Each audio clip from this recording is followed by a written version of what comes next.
Welcome to Aradhya smart study channel. ట్రిగ్నోమెట్రిక్లో ఒక important topic ఏంటిదంటే ట్రిగ్నోమెట్రిక్ ఐడెంటిటీస్ నేర్చుకుందాం. అవి ఎలా డిరైవ్ చేయాలో చూద్దాం.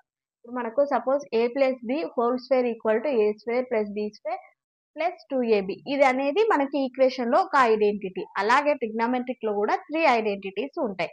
అవి డిరైవ్ చేయడం కోసం మనకు ఏబిసి అనే రైట్ యాంగిల్ తీసుకుందాం. ఇది ఏమవుతుంది, యాంగిల్ ఏకి అడ్జసెంట్ సైడ్ అవుతుంది.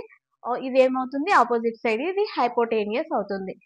దీని నుంచి ఈక్వేషన్ మనం పైథాగరస్ థీరం ప్రకారం AB square plus BC square equal to AC square అనేది ఒక డిరైవ్ చేసాం. దీన్ని డివైడెడ్ బై ఏసీ స్క్వేర్ చేస్తే ఏమవుతుందంటే మనకి cos square A equal plus sine square A equal to 1 first identity వస్తుంది.